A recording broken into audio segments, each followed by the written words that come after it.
Beauty and the Beast. So, English. Episode 1. Life at the Farm. Once upon a time, there was a very rich mason. He had so many coins that they overflowed out of his pockets.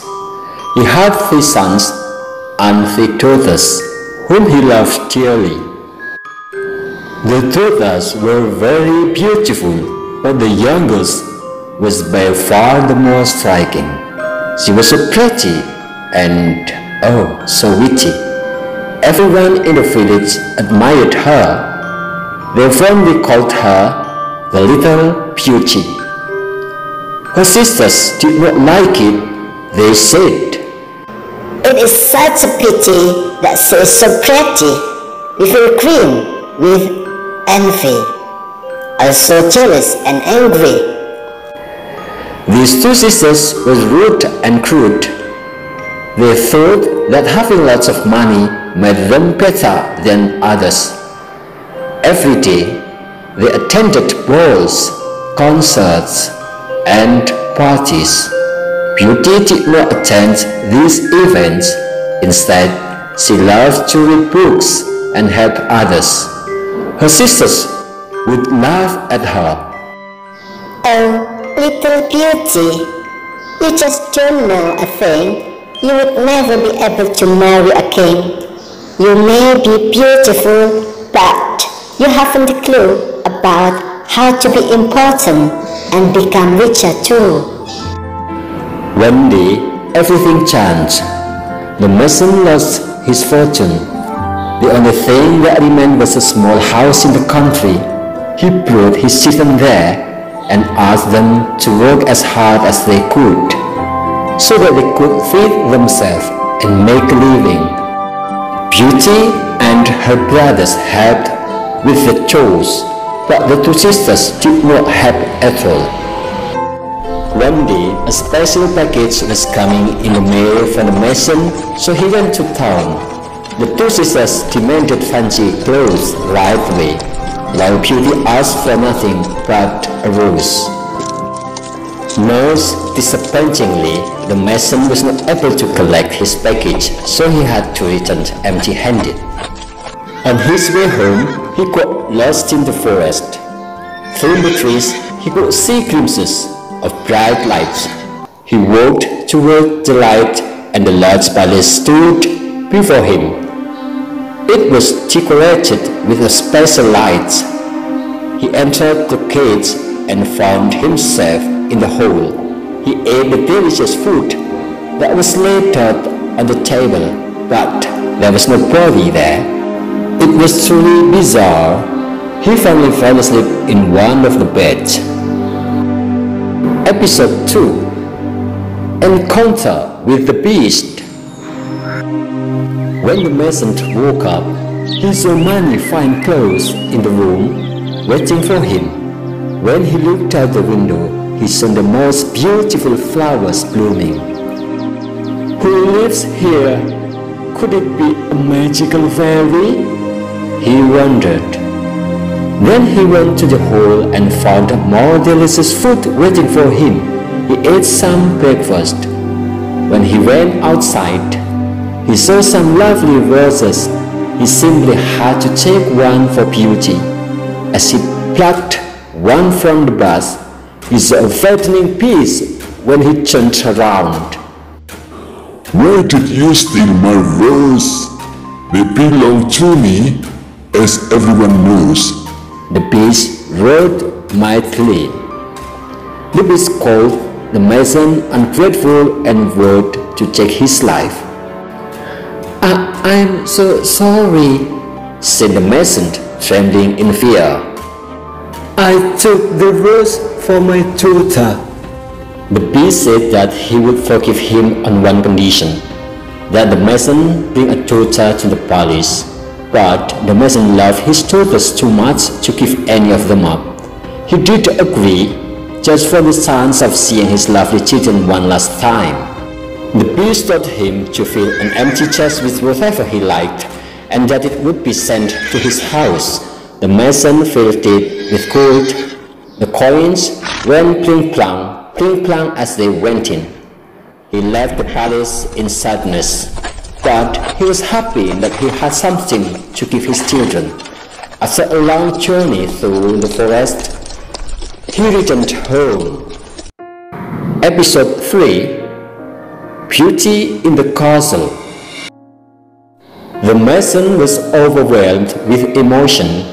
When he saw his children, he hugged them all tightly.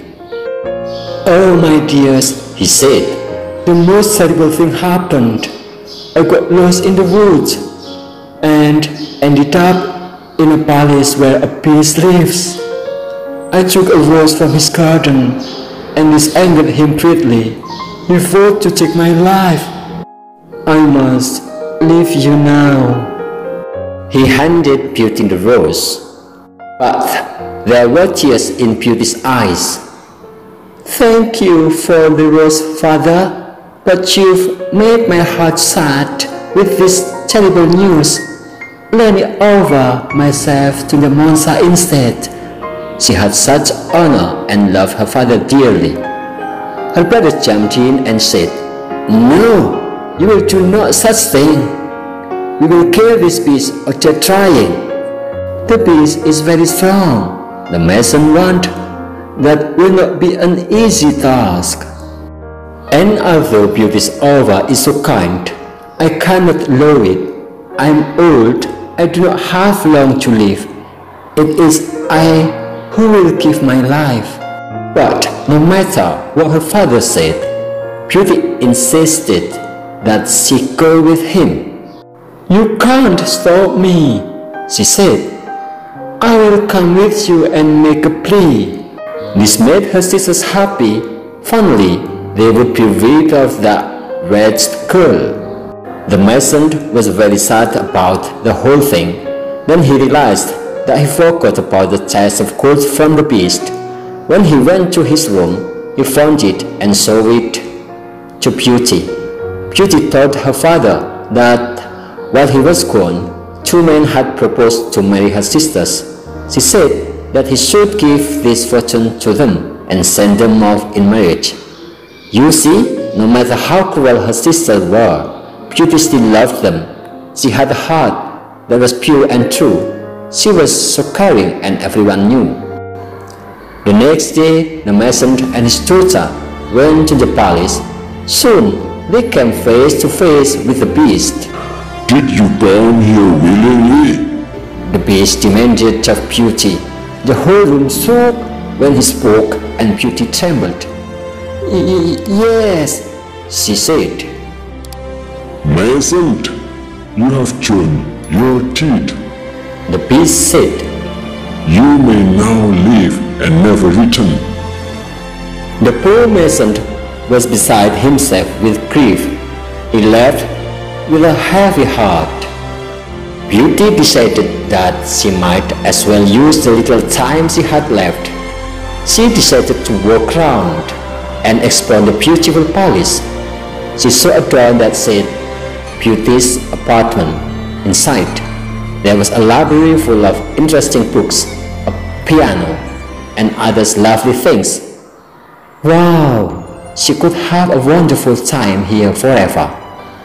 She opened the book, and it told her that she could have anything she wished there. In fact, she also found the magic mirror. When she looked into it, she could see her whole family. Beauty was overjoyed. The beast was also very nice. He didn't seem like a monster. He was smart and had a beautiful heart. He did everything he could to keep Beauty happy and content. They would sometimes sit by the fireplace and talk for a long time. Slowly, Beauty stopped fearing him. She greatly enjoyed his company. The beast was so kind, gentle, and thoughtful. Episode 4: Beauty visiting her family. Beauty spent 3 months in the palace, and soon they became true friends. Every day he asked her to be his wife. She would say, "We are friends, this much is true, but I will not marry you." The Beast told her that he loved her and that she should never leave him. Beauty agreed to stay as long as she could visit her father. Now that he was very ill, she knew this because she had a vision of it in her magic mirror. The Beast said, "You may visit your father. Use this special ring. Put it on your night table when you are ready to go to his house. Once you are ready to return to me, put it on the table again, and you will magically come back. But you must return till tomorrow night. Otherwise, I will die from sorrow." That night, Beauty put the special ring on her night table. When she woke up, she was with her dear father again. Just then, some trunks appeared with cones covered with gold and diamonds. They were a gift from the Beast. Beauty's sister came over as well, but they did not look happy. They had gotten married, but their husbands were not very nice. The two sisters were once again jealous of Beauty. Here she was dressed like a princess and she seemed happy. They wanted revenge, so they brewed a sleeping potion and gave it to Beauty when she was about to return to the palace. Now she would be late and the Beast would be so angry. They would be rid of their sister once and for all. That night, Beauty had a dream of the Beast. He was dying of sorrow. She instantly woke up. "Oh no!" she screamed. "I must return to the palace at once and save him." She put the magic ring on her table and was instantly transported to the palace. Episode 5. The Disenchanted Beast. Beauty ran into the hall, but the Beast was nowhere to be found. She was worried that it was too late. She found him lying in the garden, half dead. He had gotten so upset that he had starved himself. The Beast opened his eyes and saw Beauty. He smiled. "I give you my hand," she whispered. "So you must live to be my husband." Beauty realized that she truly loved the Beast. The whole palace lit up with fireworks and music, but suddenly the Beast disappeared and she saw a prince. The prince thanked her for putting an end to the wicked fairy spell that had turned him into a monster. The spell could only be undone when a girl with a pure heart agreed to marry him. Beauty was the only woman kind and generous enough to marry him, even when he looked like a monster. Episode 6. Beauty's Wedding. Beauty was surprised by all this, but since she truly loved the person he was on the inside, she married the prince. During the celebrations, she found her father and whole family there. What a joyous reunion! They had a beautiful marriage and lived for many years. Every morning, Beauty was greeted with a kiss, and they lived in happiness and bliss. The end.